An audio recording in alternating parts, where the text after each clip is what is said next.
நாங்கள் இப்போ தொடர்ந்து 2-3 வீடியோக்களில் 2022ஆம் ஆண்டு காபோதாரண சாதாரண தர பரீட்சையில் வந்த வினாக்களை பார்த்து கொண்டு வரோம். அதன் அடிப்படையில் இன்றைக்கும் நாங்கள் அது தொடர்ச்சியை பார்க்க இருக்கிறோம். இன்றைக்கு என்ன பார்க்க போகிறோம்னு சொன்னால், பார்ட் 1ல் பகுதி 1ல் பி பகுதியில் வரக்கூடிய 4வது கேள்வி தான் பார்க்க போகிறோம். அதாவது நிகழ்தகவு என்ற பாடம் தான் இப்போ பார்க்கறதுக்கு போகிறோம்.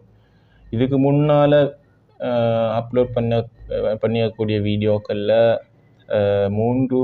ஏற்கனவே 3 கேள்விகள் செஞ்சு காட்டி உங்களுக்கு வீடியோ அப்லோட் பண்ணிக்கிறேன்.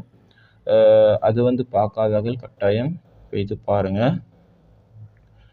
அடுத்ததாக எங்களோட வீடியோக்களை பார்க்க முன்னால் கட்டாயம் எங்களோட சேனலுக்கு புதியவர் ஆயிருந்துன்னு சொன்னால் கட்டாயம் எங்களோட சேனலை சப்ஸ்கிரைப் பண்ணி வச்சுக்கோங்க. இதன் மூலம் உங்களுக்கு புதிய வீடியோக்களை உடனுக்குடன் பெற்றுக்கொள்ள முடியதாக இருக்கும். பிரயோஜனமான வீடியோக்கள் உங்களுக்கு பெற்றுக்கொள்ளக்கூடியதாக இருக்கும். அடுத்து உங்களோட ஃப்ரெண்ட்ஸ் அண்ட் ஃபேமிலிக்கு கட்டாயம் இந்த வீடியோக்களை ஷேர் பண்ணிக்கோங்க.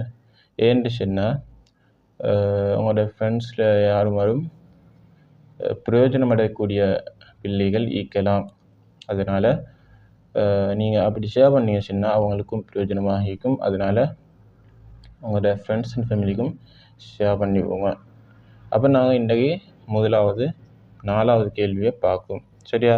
அந்த கேள்வியில் பாருங்கள் என்ன சொல்லப்படுதுண்டு. ஒரு பாடசாலையின் டென்னிஸ் குழுவில் தரம் 11ல் A1, A2 என்ற 2 மாணவர்களும் தரம் 12ல் B1, B2, B3 எனும் 3 மாணவர்களும் உள்ளனர்.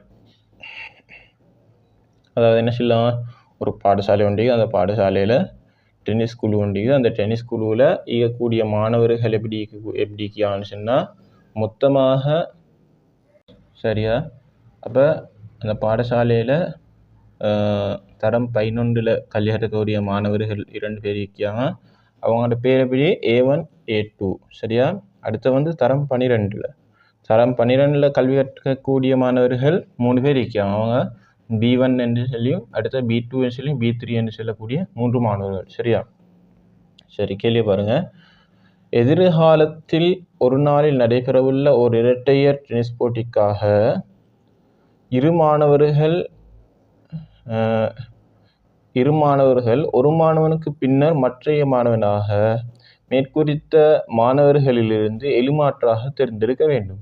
அதாவது எதிர்காலத்தில் நடக்க இருக்கக்கூடிய ஒரு டென்னிஸ் போட்டியில், பாடசாலைக்கு வெளியே நடக்கக்கூடிய டென்னிஸ் போட்டியில் 2 மாணவர்கள் பங்கு பெற்றணுமாம். அந்த மாணவர்கள் எப்படி இருக்கணும்? ஒரு மாணவருக்கு பின்னால் தான் இன்னொரு மாணவன் பங்கு பெற்றணும். சரியா?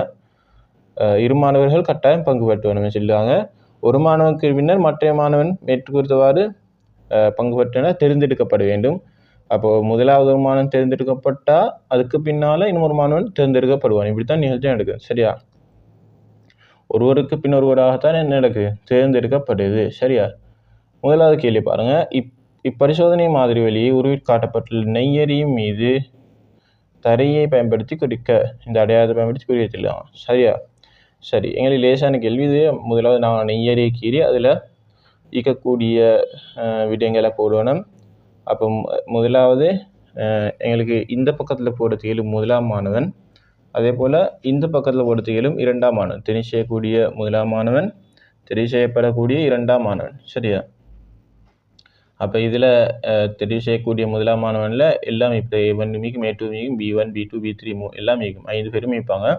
அதுபோல் 2ஆம் மாணவன்லையும் யாரும் தெரிவு செய்து எழுந்தானே. அது வழியால் A1, A2, B1, B2, B3 என்று 5 மாணவர்களும் இருப்பாங்க. சரி, இந்த நெய்யறியை நான் குறிக்கும் போது கவனமாக குறிக்கணும். சரி, எப்படி குறிக்கணும்னு பாருங்கள். சரி, முதலாவது நீங்கள் பாருங்கள். முதலாவது நீங்கள் பார்க்கணும். முதலாவது மாணவன் A1ஆக இருந்தால், 2ஆம் மாணவன்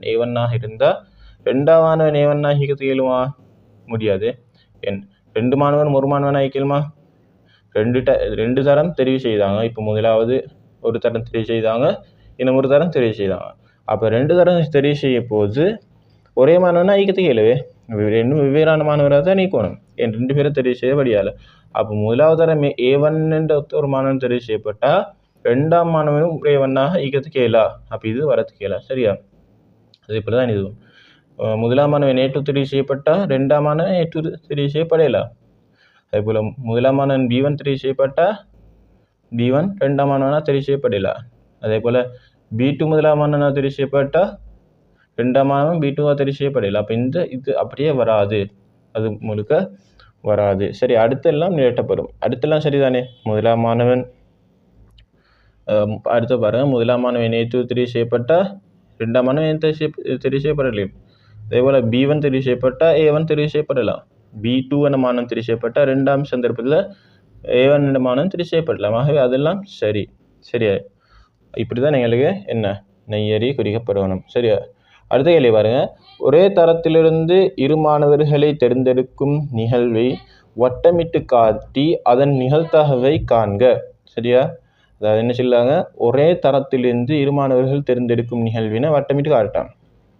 அதாவது என்ன சொல்லாங்க, ஒரே தரத்தில் இப்போ தெரிவு செய்யக்கூடிய மாணவர்கள் ரெண்டு பேரும் பிடிக்கணுமாம், ஒரே தரமாக இருக்கணுமாம். அதாவது முதலாம் மாணவன் என்ன தரம் 11 இருந்தால் ரெண்டாம் மாணவனும் தரம் 11 தான் நீக்கணும். அதே போல் முதலாம் மாணவன் தரம் 12 இருந்தால் ரெண்டாம் மாணவனும் தரம் 12 தான் நீக்கணும். முதலாம் மாணவன் தரம் 11 இருந்து ரெண்டாம் மாணவன் தரம் 10 தரம் 12 ஈக்கத்து இயலா. ரெண்டும் ஒரே தரமாக ஈக்கணும். அப்போ பாருங்கள், அந்த சந்தர்ப்பத்தை முதலாவது பாருங்கள், A1 A2 பாருங்கள். A1 A2 பாருங்கள். இந்த சந்தர்ப்பத்தை பாருங்கள். இந்த சந்தர்ப்பத்தை பார்த்தா முதலாம் மாணவன் A1, முதலாம் மாணவன் A1 அவன் தரம் எத்தனை தரம் 11. A2 செல்லக்கூடிய மாணவனும் ஒரே தரம் தானே. ஆகவே இந்த சந்தர்ப்பம் வரையிலும். அதே போல் அடுத்த சந்தர்ப்பத்தை பாருங்கள். இந்த சந்தர்ப்பத்தை பாருங்கள். இந்த சந்தர்ப்பத்தை பார்த்தீங்கன்னு சொன்னால் முதலாம் மாணவன் A1, ரெண்டாம் மாணவன் B1. முதலாம் மாணவன் தரம் 11, இரண்டாம் மாணவன் தரம் 12. ஆக இது வரத்து இயலுமா? இது வரத்து இயலா. இதுவும் வரத்து இயலா, இதுவும் வரத்து இயலா. அடுத்தது இதை பாருங்கள். இந்த லைனில் பாருங்கள். இந்த லைனில் முதலாவானவன் A2 ரெண்டாம் மாணவன் வரத்து இயலுமே. அதாவது ஒரே தரம் தானே. ஆனால் A2 சொன்னால் B1 வரத்து இயலுமா? B வரத்து இயலா. அப்போ இது முழுக்க வராது. அதே போல் தான் B1 வந்துன்னு சொன்னால் A1 A2 வரத்து இயலா. B வந்துன்னு சொன்னால் B வரணும், A வந்துன்னா A வரணும். அவ்வளோதான். சரியா? அப்போ அப்படி வரக்கூடிய விடயங்கள் வந்து இந்த ரெண்டும் அதே போல் இந்த 4. சரியா? இந்த 1 2 3 4 5 6 1 2 3 4 5 6 இந்த 6ம் இந்த 2ம் தான் என்ன செய்து இயலும், வரத்துக்கு இயலும். சரியா? அப்போ எங்களுக்கு கேட்ட நிகழ்தகவு. ஆகவே மொத்தமாக எத்தனை நீக்குது? மொத்தமாக இதில் 20 இருக்குது. மொத்தமாக 20 தான் நீக்குது. குறி இட்டப்பட்டிக்குது, அடையாளம் இடப்பட்டிக்கு இதில் மொத்தமாக 20. அந்த 20ல் எத்தனை நான் வட்டமிட்டு காட்டிக்கு 8. ஆகவே 20 மேல் 8 வரும். சரி, அடுத்த கேள்வி பாருங்கள். இப்போ அடுத்த கேள்வி என்ன சொல்லுவாங்க, தேர்ந்தெடுத்த இரு மாணவர்களும் அடுத்த கேள்வி வந்துக்குது மரவரிப்படம். ஒரு மரவரிப்படத்தை வச்சு தான் அடுத்த கேள்வி வந்துக்குது. சரியா? நாங்கள் இப்போ பார்த்த என்ன நெய்யரி படம் தான் பார்த்தேன். இப்போ பார்க்க போகிறது நாங்கள் மரவரிப்படம். சரியா? இதுவும் லேசான கேள்வி, லேசானது தான், கஷ்டம் இல்லை, விளங்கெடுத்தா சரி. சரியா? அதில் கேள்வி பாருங்கள்.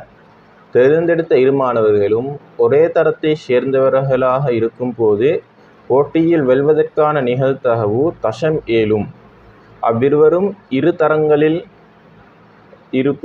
தரங்களை சேர்ந்தவர்களாக இருக்கும் போது போட்டியில் வெல்வதற்கான நிகழ்தகவு தசம் 5 ஆகும். தரப்பட்டுள்ள பூரணமட்ட வரிப்படத்தை பூரணப்படுத்தி தேர்ந்தெடுத்த இரு மாணவர்களும் இரட்டையர் போட்டியில் வெல்வதற்கான நிகழ்தகவை காண்க. சரி, இப்போ எங்களுக்கு தரப்பட்டிங்க என்னன்னு சொன்னால், இப்போ தேர்ந்தெடுத்தது ரெண்டு மாணவர்கள் தேர்ந்தெடுத்தாங்க. ஒரே தரத்திலேருந்தோ அல்லது வெவ்வேறு தரத்திலேருந்தோ 2 மாணவர்கள் தேர்ந்தெடுத்தொழிஞ்சு. சரி, இப்போ என்ன நடக்குதுன்னு சொன்னால், இப்போ ஒரு மரவரிப்படத்தில் குறியதில்லாங்க இந்த தேர்ந்தெடுக்கப்பட்ட 2 மாணவர்களும் போட்டியில் வெல்வதற்கான நிகழ்தகவு இல்லை, அதுக்கு முன்னால் இந்த தேர்ந்தெடுத்த 2 மாணவர்களும் ஒரே தரத்தில் இருக்கும் போது போட்டியில் வெல்வதற்கான நிகழ்தகவு தசமேலாம். அதே போல் வெவ்வேறு தரத்தில் இருக்கும் போது வெல்வதற்கான நிகழ்தகவு தசம் 5ன்னு சொல்லுவாங்க. சரி, அப்போ பாருங்கள், இங்கே தந்திக்குது எங்களுக்கு என்ன தந்திக்குது, இவத்தில் 3 கீழ் 5ன்னு தந்திக்குது. இரு தரங்களில் இருத்தல், இது ஒரே தரம். ஒரே தரத்துக்கு தந்து இல்லை. இது மூணு கீழே 5 சொன்னா இது எத்தனை வரும்? பேலன்ஸ் வரும், மிச்சம் வரும். 5 மேல் 5லேருந்து 5 மேல் 3 கழிச்சோம்டா சரியே. அப்போ கழிச்சோம்டா 5லேருந்து 3 கழிச்சோம்டா 2 கீழே 5ன்னு வரும். அதே ஒரே தரமாக இருந்தால் 2 கீழே 5. அதே போல் இது ரெண்டும் தந்தில்லை. இதில் வந்து போட்டியில் வெல்லுதல் தோற்றல், இங்கேயும் போட்டியில் வெல்லுதல் தோற்றல் சரியா. இங்கே போட்டியில் வெல்வதற்கான நிகழ்த்தவு ஒரே தரமாக இருந்தால் போட்டியில் வெல்வதற்கான நிகழ்வு தசமேலாம். தசமேன்று சொன்னா தசமேலண்டா என்ன? 7 கீழ் 10 போட்டியில் மேலுக்கு 7 கீழ் 10 போடும். அப்படி இல்லாட்டி தசமேலன்னும் போடலாம் சரியா. 7 கீழ் 10 போட்டால் லேசி கணக்கு சுருக்குறதுக்கு லேசாக ஆகிக்கும் சரி. அப்போ இங்கே ஒரே தரமாக ஆகிக்கும் போது போட்டியில் வெல்வதற்கான நிகழ்த்தவு தசமேலாம். தசமேலன்னு சொன்னால் 7 கீழ் 10. அப்படி 7 கீழ் 10 சொன்னால் மிச்சம் இந்த 3 கீழ் 10. அந்த 3 கீழ் 10 இங்கே வரும் தோற்றல். அதாவது ஒரே தரமாக இருந்து தோற்பதற்கான நிகழ்த்தவு எத்தனை ஆகிக்கும்? 3 கீழ் 10 ஆகிக்கும். ஏன் 7 கீழ் 10 இதுன்னு சொன்னால் 10லேருந்து 10 இல்லாட்டி 1லிருந்து 7 கீழ் 10 கழிச்சா சரி. போமாச்சு எடுத்தோம்னா 10லேருந்து 7 போனால் 3 கீழ் 10 வரும் சரியா. அதே நேரத்தில் இரு தரங்களாக ஈக்கக்கூடிய நிகழ்த்தவு 5 மேல் 3. இரு தரங்களாக ஈக்கக்கூடிய நிகழ்த்தவு 5 மேல் 3. இரு தரங்களாக இருந்து போட்டியில் விழுவதற்கான நிகழ்த்தவு செல்லாங்க தசமஞ்சம். அப்போ தசமஞ்சன்னு செல்லும்போது 5 கீழ் 10. இரு தரங்களாக இருந்து போட்டியில் விழுவதற்கான நிகழ்த்தவு 5 கீழ் 10. அப்போ இரு தரங்களாக இருந்து போட்டியில் தோற்பதற்கான நிகழ்த்தவும் 5 கீழ் 10. ஏன் 5 கீழ் 10ண்டா மிச்சம் வந்து 5 தானே. 5 கீழ் 10 தானே. 1ஆல் கழிச்சோம்டா 5 கீழ் 10 5 கீழ் 10ன்னு வரும் சரியா. இப்போ எங்களுக்கு கேட்கப்பட்ட கேள்வி என்ன? எப்படி ஒரே தரமாக இருந்தோ அல்லது வெவ்வேறு தரமாக இருந்தோ போட்டியில் வெல்வதற்கான நிகழ்த்தவை கேட்காங்க. இப்போ எங்களுக்கு 2 சந்தர்ப்பத்திலையும் வரையும். ஒன்று ஒரே தரமாக இருந்து போட்டியில் வெல்லேலும், அப்படி இல்லாட்டி வெவ்வேறு தரங்களாக இருந்து போட்டியில் வெல்லேலும்.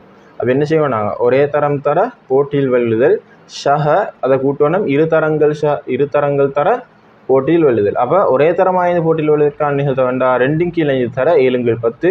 வெவ்வேறு அதோட கூட்டணும் வெவ்வேறு தரங்களாக இருந்து போட்டியில் வெல்வதற்கான நிகழ்த்த வேண்டாம் 3 கீழ் 5 தர 5 கீழ் 10. பாருங்கள், இதை பார்த்தீங்கன்னு சொன்னால் விளங்க உங்களுக்கு. இதை பாருங்கள், இதில் இரட்டையர் போட்டியில் வெல்வதற்கான நிகழ்த்தகவு வந்து ஒரே தரம் தர போட்டியில் வெல்லுதல். ஒரே தரமாக போட்டியில் வெல்வதற்கான நிகழ்த்தவு இரு தரங்காக இருந்து போட்டியில் வெல்வதற்கான நிகழ்த்தவு சரியா. அப்போ 2 கீழ் 5 தர 7 கீழ் 10 3 கீழ் 5 தர 5 கீழ் 10.